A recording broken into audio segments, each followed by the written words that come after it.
Hello, my name is Miss Vorng, and today we'll be reading Lessons from Mother Earth. And it's been written by Elaine McLeod and Colleen Wood. A little bit about the author, Elaine McLeod.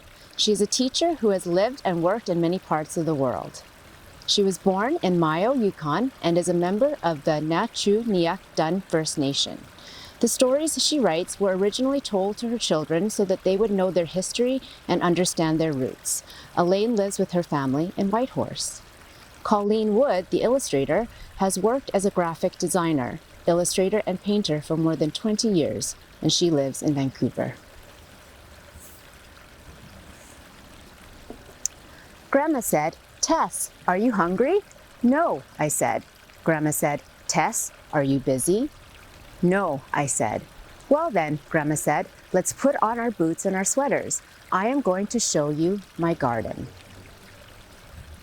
We must take a small knife. We must take a small bucket for you and my favorite old birch bark basket that my Aunt Lucy left me.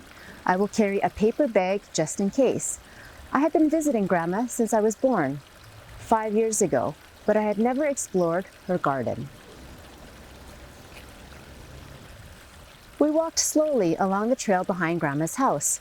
Grandma was looking down the banks and then up at the hills. I asked her if she was lost or if she really even had a garden. Grandma pinched her lips and just ignored me. We walked along for a while. Then she said, "Come on, Tess. We will go down the trail along the creek. You are just about old enough to learn the rules of the garden. Not everything in the garden is ready for picking just yet. Each little gift comes at its own special time. If everything came at the same time, we wouldn't be able to collect it all. I was taught by my mother, your great-grandmother, about the plants. You must learn the rules too. Tess, the number one rule is that you must always take good care of our garden." As we walked, Grandma talked. "I was taught that if you take more plants than you need, they will never grow back. But if you don't pick any and just leave them sitting year after year, they will slowly wither away and die. To pick just enough is the secret. While you're picking, say a little prayer thanking Mother Earth for these beautiful gifts.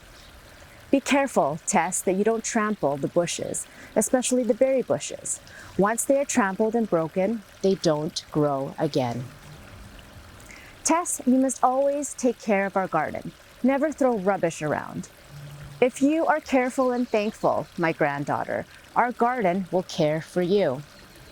There's plenty for everyone to share if we don't destroy the soil.